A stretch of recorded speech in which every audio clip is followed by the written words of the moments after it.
আসসালামু আলাইকুম everyone, welcome back to my channel. তো বন্ধুরা, দেখুন আমার বাসায় আজকে হাঁসের বাচ্চা চলে আসলো। অর্থাৎ ছাদের উপর থেকে কখন যে এটা আসছে আমি জানি না, নিচে কিভাবে আসলো তাও জানি না।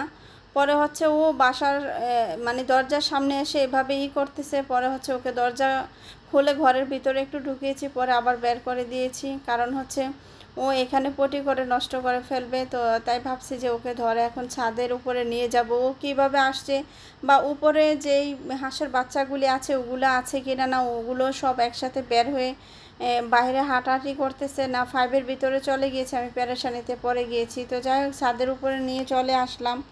তো এখন দেখা যাক কী অবস্থা ওইগুলো আছে কি না। আর দেখেন মুরগির ঘরের অবস্থা খুবই করুণীয়, কারণ অনেক বেশি ময়লা আবর্জনা হয়ে আছে।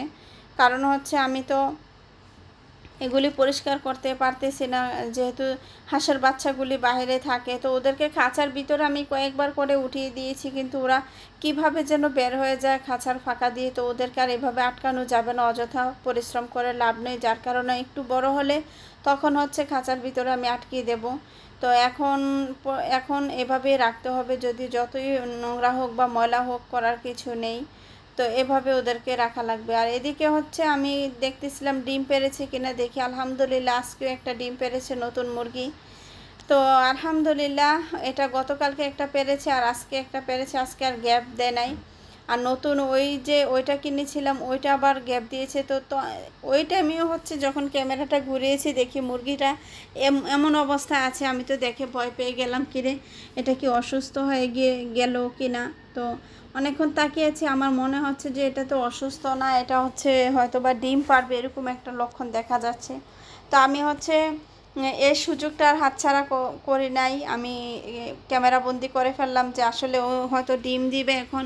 তো আমি কাছেও যাই না, দূর থেকে হচ্ছে ক্যামেরাটা করতেছিলাম, যেন ও আমার প্রতি ভয় না পেয়ে ডিম পাড়াটা বন্ধ হয়ে না যায়। তো এজন্য আমি দূর থেকে দাঁড়িয়ে একটু কাছে টেনে নিয়ে দেখাচ্ছি যে আসলে কখন ডিমটা পারে। আমি ওয়েট করতেছিলাম যে কখন ডিমটা পারবে। আর ও এমনভাবে বসে আছে, বুঝেই যাচ্ছে যে ও যে ডিম পারবে।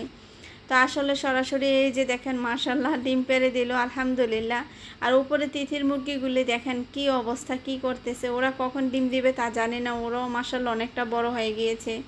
তো এদিকে দেখেন ডিমটা পেড়ে হচ্ছে মুরগিটা নিজের ঠোঁটের সাহায্যে ডিমটাকে ওর নিচে নিয়ে বসতে চাচ্ছে সম্ভবত। তো এভাবে ডিমটাকে নাড়াচাড়া করে ওর কাছে নিতে চাচ্ছে আর কি।